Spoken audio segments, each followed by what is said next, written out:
Gees, siel en liggaam. So ons gaan vanaand nou voort en dan gaan ons bietjie kyk watter impak het jou emosies op die liggaam. Want wat jy aan dink, jou negatiewe gedagtes het 'n invloed op jou liggaam. As jy vandag met 'n negatiewe gedagte sit, dan volgende week is jy siek en dan verstaan jy nie hoekom nie. So dis baie interessant, die van julle wat nou die siel gemis het, verstaan julle wat is 'n siel? Die siel is jou denke en jou redenasie, jou keuses. So jou optrede, alles kom uit jou siel uit en as dit negatief is, dan gaan dit jou liggaam en jou geesmens beïnvloed. Dit gaan jou verhouding met Jesus Christus beïnvloed. So ons leer hierso, ons moet nou strewe na die geneeste helper. Dis waaroor Woensdae aande gaan.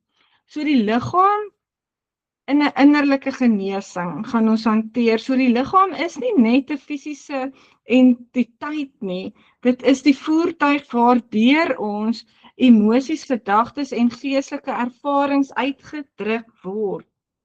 Trauma, stres en onverwerkte pyn word dikwels in die liggaam gebou. Byvoorbeeld in spierspanning, rug- en nekpyn of selfs kroniese moegheid. Hierdie les fokus op die bewustheid van die liggaam, die erkenning van liggaamlike tekens van innerlike wonde en die praktyke wat herstel en genesing ondersteun.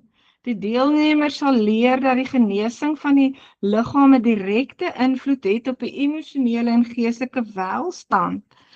So die teorie is die liggaam en innerlike genesing. So al hierdie goed vat hande van innerlike genesing. Ons is besig met heiligmaking, met ander woorde. So die liggaam as draagbare emosionele kaart. Elke liggaamsreaksie kan 'n storie vertel. Byvoorbeeld spanning in die skouers kan angs of onopgeloste skuld weerspieël. Terwyl kroniese pyn dikwels dui op onverwerkte trauma, liggaamsbewustheid help ons om hierdie boodskappe te herken en te interpreteer. So die fisiese hou van trauma. Navorsing wys dat liggaamsreaksies soos verhoogde hartkloppe, gespanne spiere en spanning in die maag dikwels verband hou met trauma. Die liggaam stoor hierdie emosies slegs nadat die verstand hulle probeer vergeet het.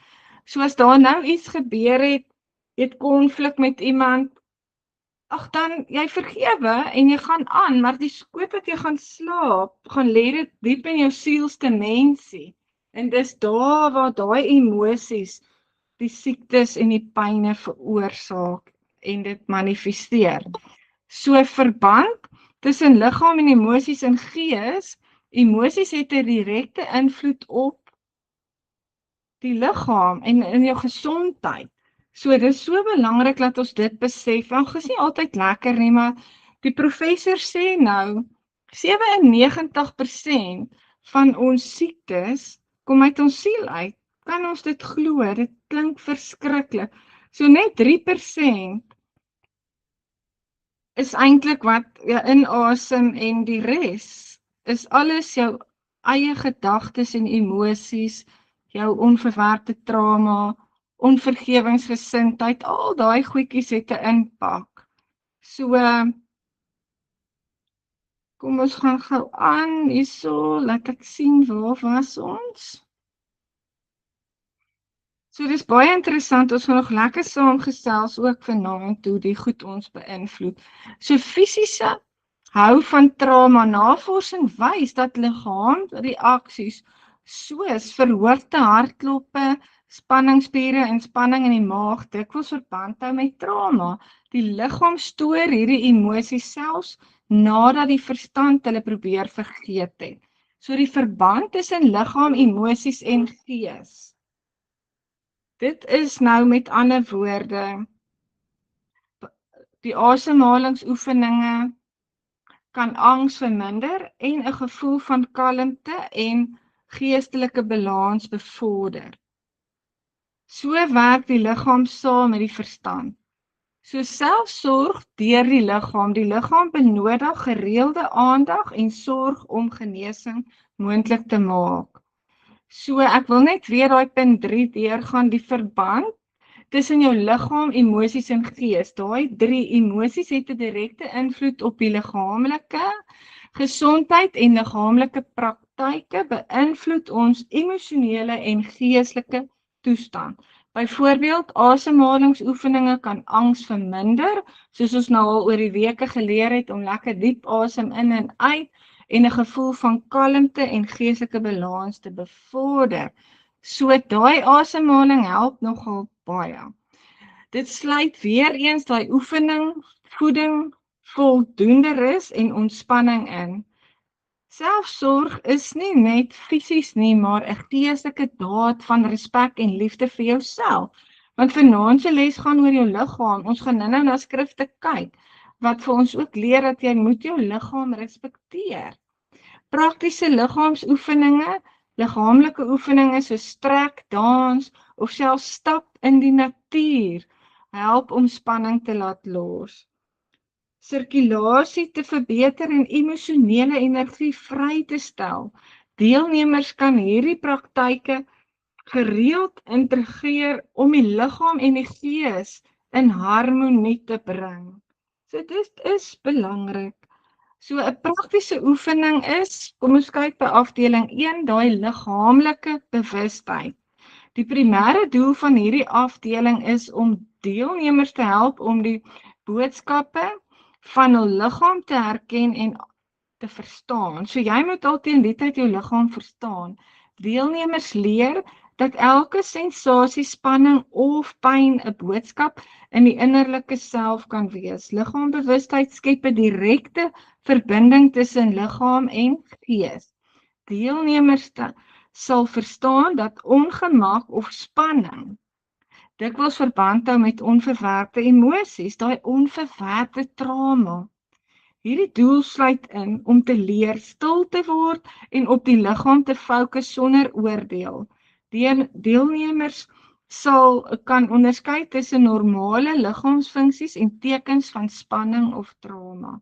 Die oefeninge in hierdie afdeling moedig deelnemers aan om hulle eie liggame as 'n gids te gebruik. Deelnemers sal leer om sensasies te benoem soos spanning, ligte pyn, koue of warm areas. Die doel is ook om deelnemers te leer dat liggame altyd met emosies kommunikeer. Selfs al is die verstand nie bewus daarvan nie. Uiteindelik leer hulle om liggaamlike bewustheid te gebruik as 'n eerste span in innerlike genesing. So jou liggaam praat met jou en jy moet reageer. Die beskrywing liggaambewustheid beteken om stil te staan en bewus te wees van jou liggaam sonder om te oordeel. Dit behels die herinnering van spierspanning, die erkenning van spierspanning, pyn en ander sensasies. Ons liggame stoor emosies wat ons verstand soms probeer ignoreer, soos ek nou gesê het. Byvoorbeeld spanning in die skouers kan dui op stres en onverwerkte skuld. Kroniese maagpyn kan verband hou met angs of vrees. Deelnemers leer om sensasies te absorbeer sonder om onmiddellik te reageer. Liggaamskandeerde oefeninge help om 'n kaart van spanning en pyn te skep. Dit gee insig oor emosionele en geestelike toestande. Deelnemers word aangemoedig om aandag te gee aan selfs klein veranderinge in die liggaam. Liggaamlike bewustheid is 'n vorm van selfondersoek en selferkenning. Dit help om die eerste stap van genesing te neem. Deelnemers leer om liggaamlike reaksies te identifiseer voor hulle emosionele reaksies manifesteer. Deur liggame te verstaan, kan ons beter reageer op stres en trauma. Dit bevorder selfbewustheid en innerlike rustigheid. Liggaambewustheid ondersteun die ontwikkeling van selfsorg. Dit leer deelnemers om hul liggame as 'n tempel te eer. Deelnemers ervaar dat liggaambewustheid emosionele insig bring. Liggaambewustheid versterk die verbinding tussen liggaam, siel en gees. Dit skep 'n grondslag vir die hantering van pyn en spanning. Deelnemers leer dat geduld en volgehoue praktyk noodsaaklik is. Uiteindelik bevorder hierdie bewustheid 'n diepere begrip van self en innerlike genesing. So wat belangrik is oefening, skandeer, fokus op elke deel van die liggaam, van jou voete af tot jou kop, merk waar spanning of pyn voorkom. So jy sal voel, ewen as jou heupe 'n bietjie pyn, is daar iewerste trauma wat gaan lê het onder die sielsdimensie. Baie keer sal jy voel in die oggend jy staan op, maar my laarrug is verskriklik seer, my heupe kan nie beweeg nie, dan moet ons weet, dat spanning baie diep gaan lê in ons sielsdimensie, en dis hoe dit manifesteer. Soos jou verstand het dit klaar vergeet, maar nie jou liggaam nie. So watter emosies of gedagtes kom op terwyl jou liggaam skandeer? So ontspanning en loslaat. Die doel van hierdie afdeling is om deelnemers te leer hoe om spanning en stres in die liggaam bewustelik te verminder. Deelnemers leer dat ontspanning nie net fisies nie, maar ook emosioneel en geestelik genesend is. Deelnemers sal praktiese tegnieke aanleer om spanning los te laat. Hierdie doel help deelnemers om gereeld ontspanning in hul daaglikse lewe te integreer. Dit versterk die vermoë om kalm te bly in uitdagende situasies. Deelnemers sal verstaan dat gereelde loslaat die sirkulasie van energie verbeter. Ontspanning ondersteun die verwerking van onverwerkte trauma. Deelnemers sal leer om spanning in spiere en gewrigte te herken en te laat los. Die doel is om deelnemers te help om hul liggame as 'n bondgenoot in genesing te sien. Uiteindelik versterk hierdie afdeling die vermoë om balans te handhaaf tussen liggaam, siel en gees. So dit is nogal baie interessant om te besef hoe daai onverwerkte trauma 'n rol speel met ons liggame. Ekskuus, ek wil net gou Janita inlaat. So kom julle agter hoe interessant het die Here ons gemaak, hoe ons trauma gaan en laat op ons liggame. Sien julle, dit is regtig waar soms skrikwekkend om die goed te besef. En ons het hierdie goed nie geweet nie, julle. Ek sê julle 7 jaar terug het ek nie geweet my siel het 'n invloed op my liggaam nie. So ons moet ons sielsdimensie skoon kry en gesond. En dis hoekom ons hier is vanaand, né? So, kom ons kyk, waar was ons gewees? So ons moet daai ontspanning en loslaat. Dit is belangrik, né, dat ons dit gaan. Die beskrywing is van ontspanning en loslaat is noodsaaklik om spanning in die liggaam te verminder. So die liggaam hou daai emosies vas wat die verstand dikwels ignoreer. So ons het nou gesê jou verstand verwerk maklik 'n probleem.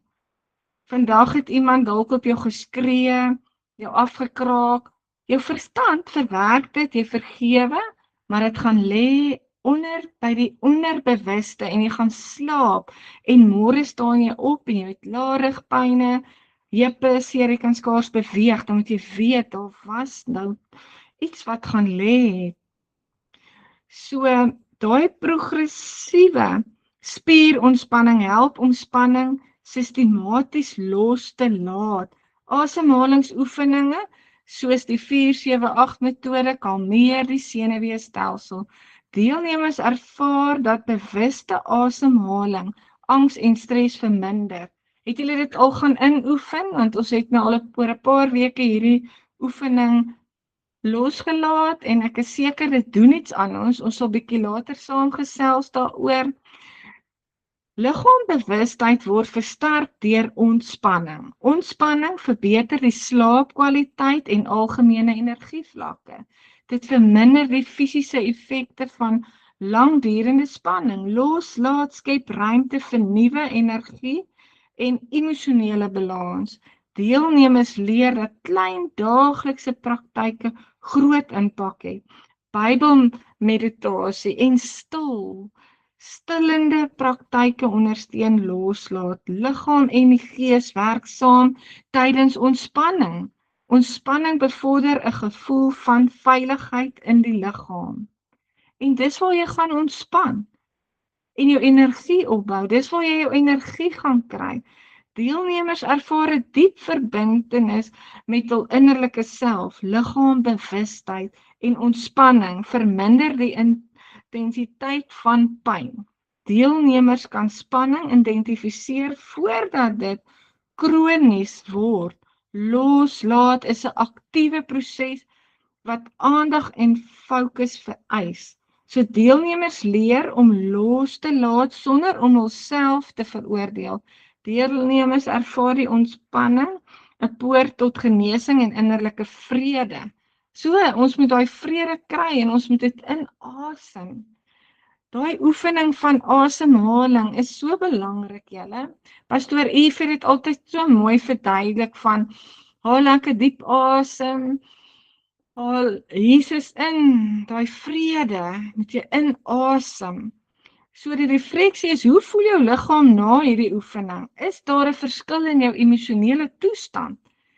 Ek is seker ons kan lekker deel wat dit aan jou doen. So die liggaambewerings, afdeling 3.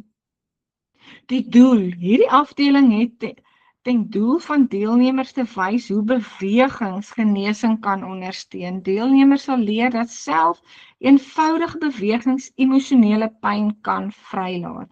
Die doel is om 'n praktyk van liggaambewegings in die daaglikse lewe integreer. Deelnemers leer dat beweging, spanning en liggame kan losmaak.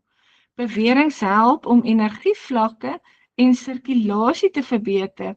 Deelnemers sal verstaan dat die dans of wandelterapie kan wees. Die doel is om deelnemers bewus te maak van die verband tussen liggaam en emosie tydens beweging.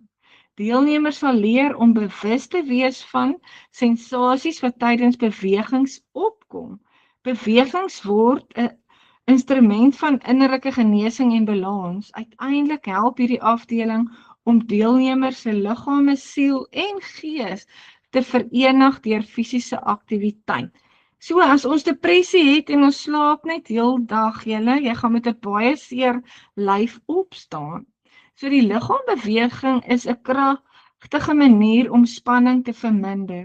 Dit bevorder bloedvloei en energievryheid. Dans kan byvoorbeeld onverwerkte emosies uitdruk sonder woorde. Sagte strek ontspan spiere en gewrigte. Deelnemers ervaar die bewegings, die verstand kalmeer en emosies stabiliseer. Wandeling in die natuur bring kalmte en bewustheid. Oefeninge verbeter nie net buigsaamheid nie, maar ook gesondheid en lewensbalans. Deelnemers leer om bewegings bewustelik te gebruik om pyn te verlig. Liggaamlike aktiwiteit stimuleer endorfine en verbeter die by. Soos jy gaan stap, gaan jy met 'n beter by terugkom. Deelnemers leer dat liggaamlike uitdrukking genesing ondersteun. Bewegings verbind die liggaam direk met die siel. Deelnemers kan emosies en bewegings uitdruk.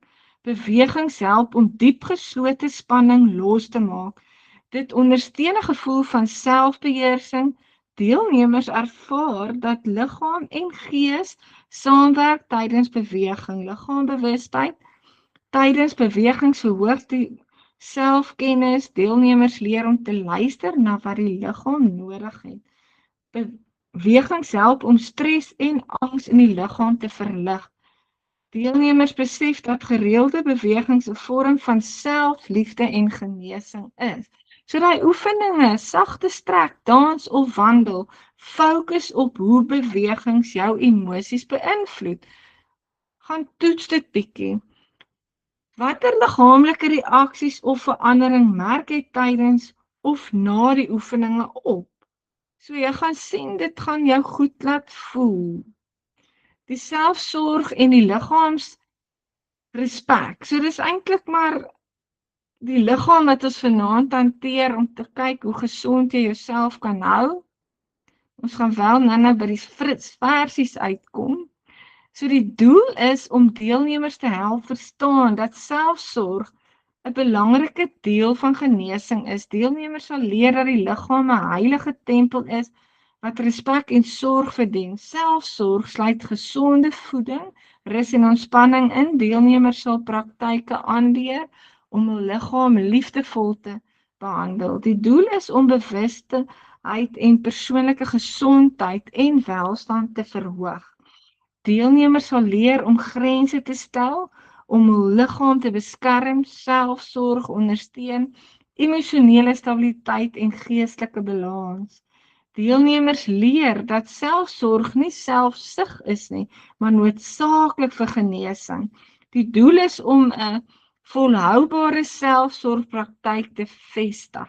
Uiteindelik help hierdie afdeling deelnemers om hulle liggaam, siel en gees in respek en liefde te verenig. Beskrywing: selfsorg is 'n daad van innerlike genesing. Dit begin met die erkenning dat jou liggaam kosbaar en uniek is. Gesonde voeding voed nie net die liggaam nie, maar ook die verstand en die siel. Voldoende slaap herstel die liggaam en geestelike funksies. Ontspanningstyd laat die liggaam en die gees herlaai. Liggaamsrespek beteken om nie jou liggaam te oorwerk nie. Deelnemers leer om grense te stel teenoor oorbelasting en stres. Liggaamsorg sluit gereelde oefening in wat vreugde bring. Selfsorg sluit emosionele ondersteuning, geestelike praktyke in. Deelnemers ervaar dat selfliefde hul genesingsproses versterk. Liggaambewustheid help om te besef watter aktiwiteite versterkend of uitputtend is. Deelnemers leer om bewustelik tyd vir hulself te neem. So daai tyd wat jy gaan stap, is tyd vir jouself. Daai selfliefde. En ons het nie tyd daarvoor nie, ons moet tyd maak. Selfsorg is ook om hulp te vra wanneer nodig.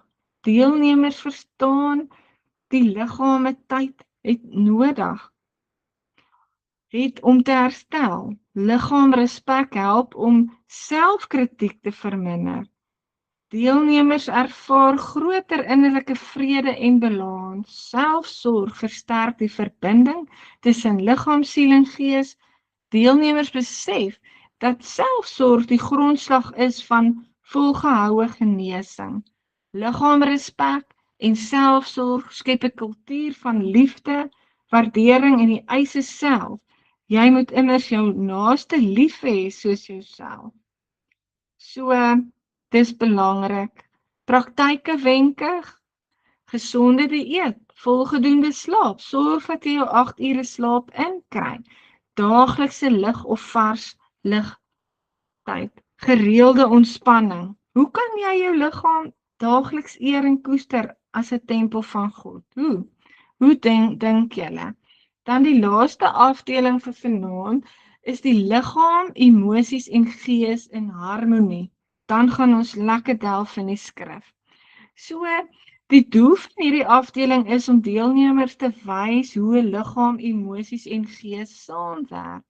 Deelnemers sal leer dat fisiese gesondheid, emosionele en geestelike welstand beïnvloed. Mense, dit is so belangrik. Fisiese gesondheid, emosioneel en geestelike welstand. So dit beïnvloed jou liggaam. Die doel is om deelnemers te help om die interafhanklikheid van liggaam, siel en gees te verstaan. Deelnemers sal praktiese maniere aanleer om balans te handhaaf. Die afdeling versterk die bewustheid van genesing, multidimensioneel is. Deelnemers sal verstaan dat die integrasie van die liggaam, emosies en gees genesing versnel. Die doel is om deelnemers te help om holistiese selfsorgpraktyke te implementeer. Deelnemers sal leer om die liggaamlike tekens van emosionele en geestelike boodskappers te interpreteer. Die afdeling help om 'n gevoel van eenheid en innerlike vrede te bevorder. Ons wat sê ons ken nie daai vrede nie, dis waar jy leer om daai vrede te bevorder. Uiteindelik ervaar deelnemers die krag van 'n verenigde liggaam, siel en gees in hul genesingsreis. Liggaam, emosies en gees werk voortdurend saam. Emosionele spanning manifesteer fisies in die liggaam. Liggaamlike pyn beïnvloed gemoedstoestande en geestelike fokus. Deelnemers leer die integrasie van hierdie 3 aspekte. Genesing versterk, praktiese oefening en jy moet joernaal hou, Bybel lees, baie belangrik. En liggaamsbewegings ondersteun hierdie integrasie. Deelnemers ervaar die bewustheid van liggame, emosies, innerlike vrede bring. Liggaamlike gesondheid ondersteun geestelike praktyke soos gebed en Bybelmeditasie. Baie belangrike punt, ons moet delf in die woord. Emosionele stabiliteit help om liggaamlike gesondheid te handhaaf. Deelnemers leer dat die verenigde self minder vatbaar is vir stres. Liggaamlike bewustheid versterk emosionele insig en geestelike bewustheid. Deelnemers ervaar die genesing multidimensioneel is. Liggaampraktyke en geestelike praktyke kan. Ons stop nou net hierso. Goed, so dis belangrik, die liggaambewustheid versterk jou emosionele insig en geestelike bewustheid. So, ons moet ervaar dat daai genesing kom. En dit is net uit ons denke wat dit kan verander, né? Want ons moet nou leer dat ons liggaam raak besoedel deur ons denke, ons vermoë, ons keuses, al daai goedjies het 'n invloed. So, is daar iemand wat iets wil deel voor ons voortgaan met die skrif? Want ons het nou die teoretiese kant gedoen om net te besef. Dit is so belangrik dat ons na ons liggame kyk, gesond eet, gesonde oefening en slaap. Slaap julle goed? Want ek hoor altyd die mense slaap so sleg en dan is hulle so moeg as hulle opstaan. So, is daar iemand wat ietsie wil deel voor ons voortgaan? Ek het 1 Korintiërs wat ek 1 Korintiërs wat ek met julle gaan deel, die uitleg van dit. En dan is ek seker julle het ook julle skriffies byderhand om met my te deel oor die liggaam. Hoekom sê God moet ons na ons liggaam kyk? Ons het nou gehoor hoe belangrik dit is.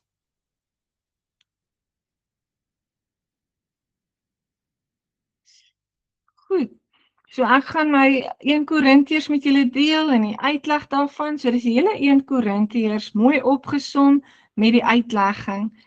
Goed, en dan gaan julle kansie kry ook om lekker saam te deel. Ons gaan skrif deel oor die liggaam. En as ons wil getuig om te sê dat ons denke ons siek maak, so maak solank julle notaatjies wat julle wil deel.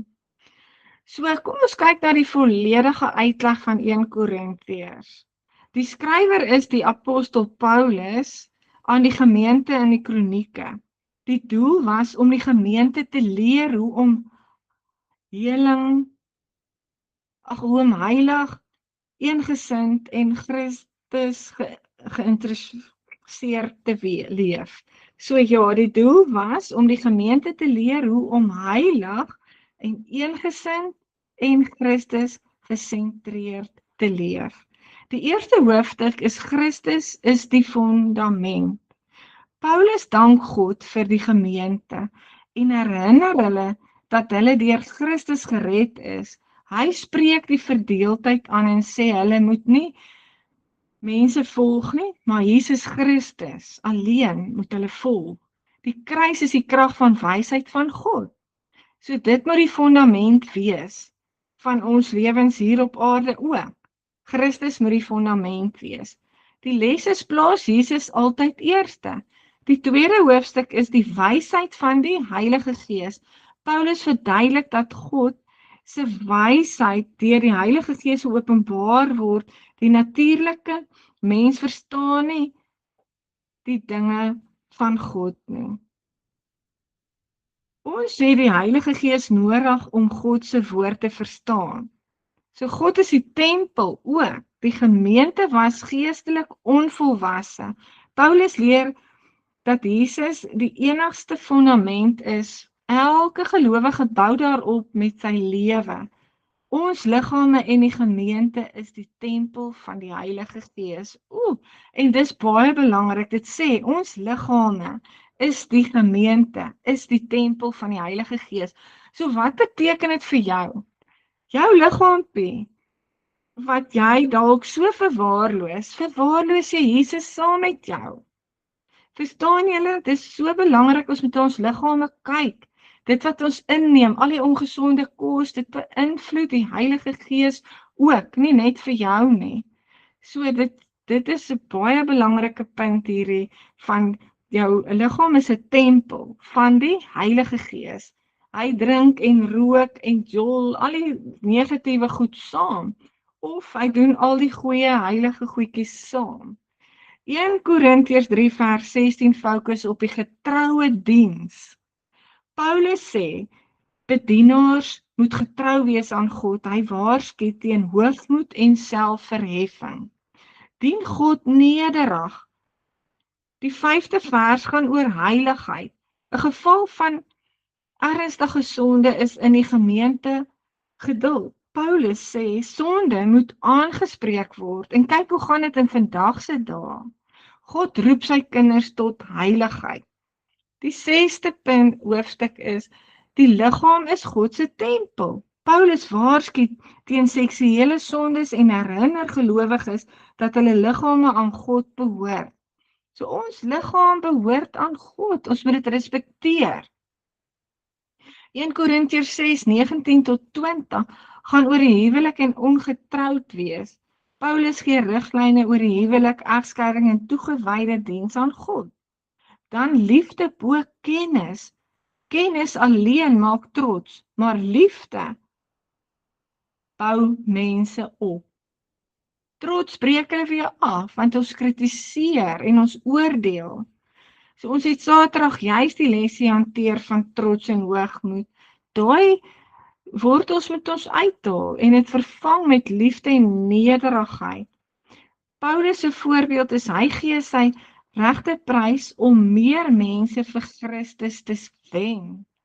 Waarskuwing teen afgoderry. Israel se geskiedenis dien as waarskuwing vir my afgoderry en versoening.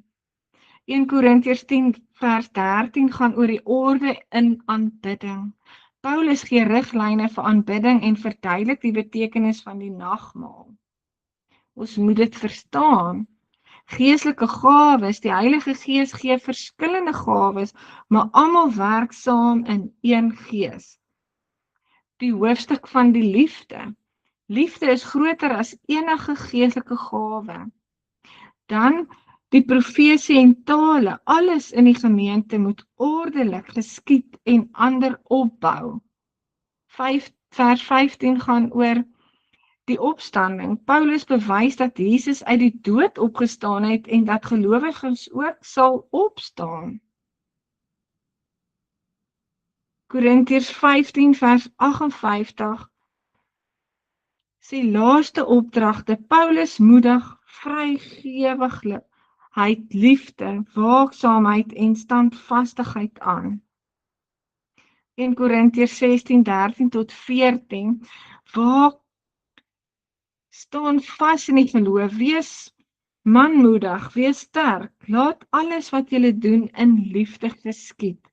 So die hoofboodskap van hierdie hele 1 Korintiërs sê Jesus is die fondament van ons geloof.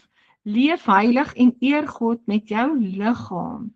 Dis waaroor ons vanaand geleer het, om jou liggaam te eer, daai selfliefde. Gebruik jou geestelike gawes om ander op te bou. Liefde is die hoogste pad. Leef in eenheid en vermy verdeeldheid. Bly standvastig, want Christus het die dood oorwin. So, dit is nogal heel kragtig om dit so op te breek. So, is daar iemand wat vir ons nog versies het oor die liggaam, gees of siel? Kom ons kyk.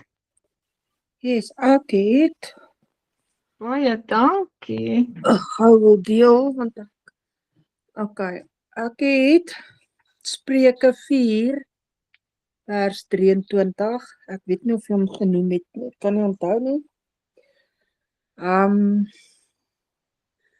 Bewaak jou hart meer as alles wat bewaar moet word, want daaruit is die oorsprong van die lewe.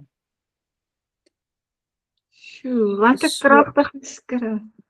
Ek dink hy gaan geestelik en fisies, want as jy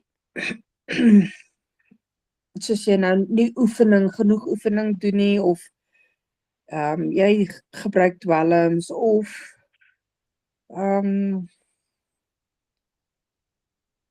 of jy rook, want dit is alles dinge wat ook saam met jou hart gaan.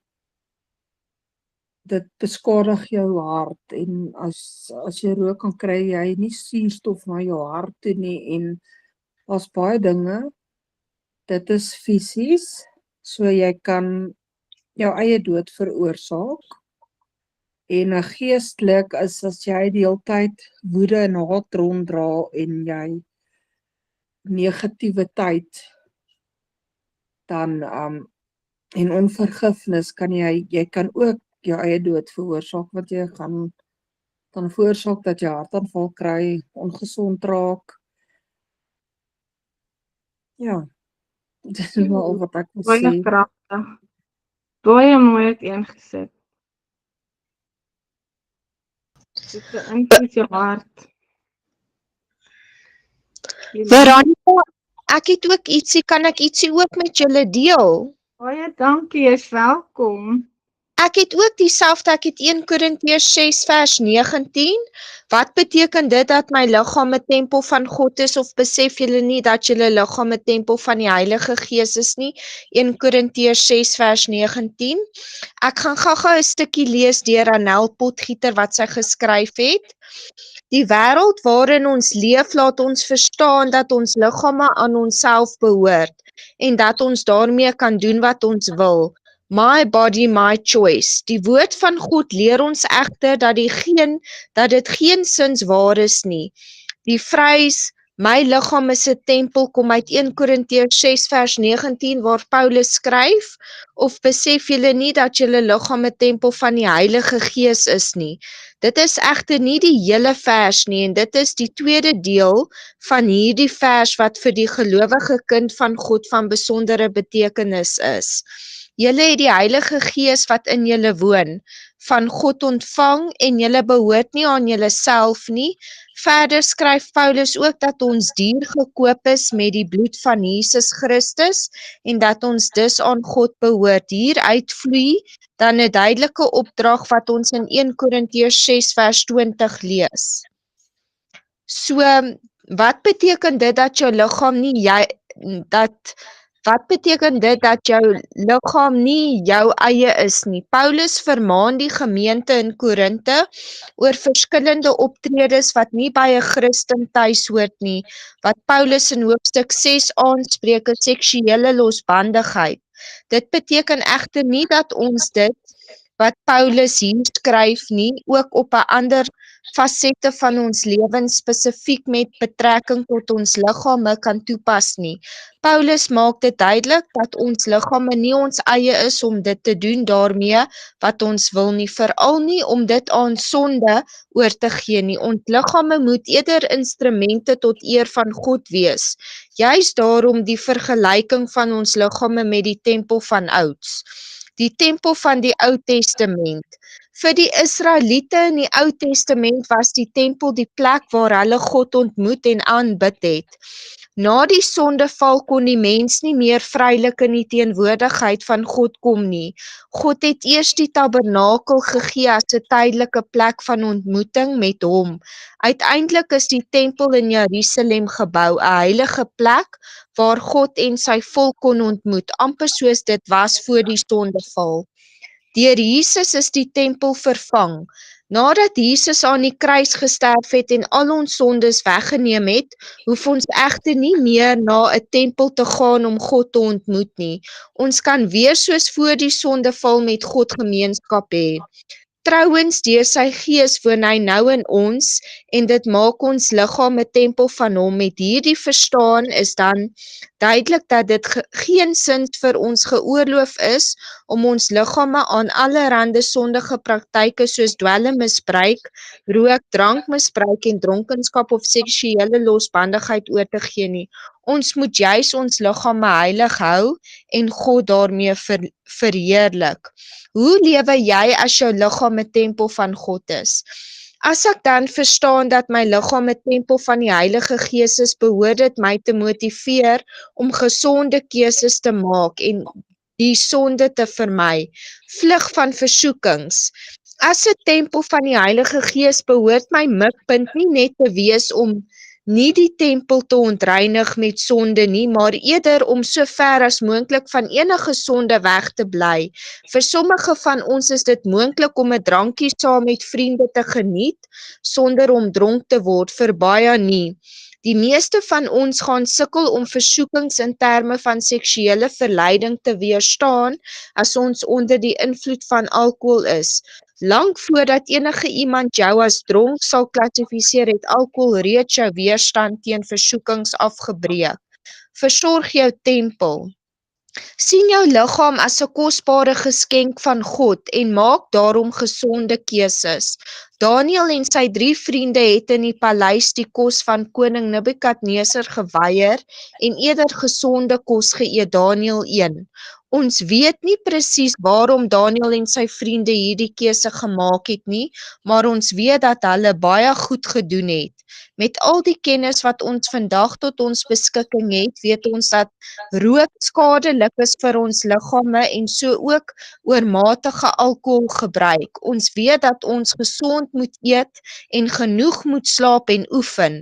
Ons verstaan dat ons veiligheidsgordel in die motor moet dra en verkeersreëls moet gehoorsaam. Wanneer ons doelbewus hierdie keuses maak om ons liggame wat God aan ons geleen het te versorg en te beskerm, dan word dit ook makliker om onsself in die hitte van die versoeking te herinner om die regte keuse te maak wat God eer. En die laaste, maak jou tempel skoon. Dwars deur die geskiedenis van Israel lees ons hoe hulle die tempel van God verontreinig het met hulle afgode. Kyk gerus na Daniël 9 vers 27 en 2 Kronieke 33 vers 15. Telkens moes hierdie onrein goed uit die tempel weggeneem geword het sodat die volk hulle kon bekeer en God weer reg kon dien. In die Nuwe Testament lees ons dat Jesus self die tempel skoon gemaak het, Matteus 21 vers 13. Ons het ook die verantwoordelikheid om die tempel wat God aan ons gegee het, gereeld skoon te maak.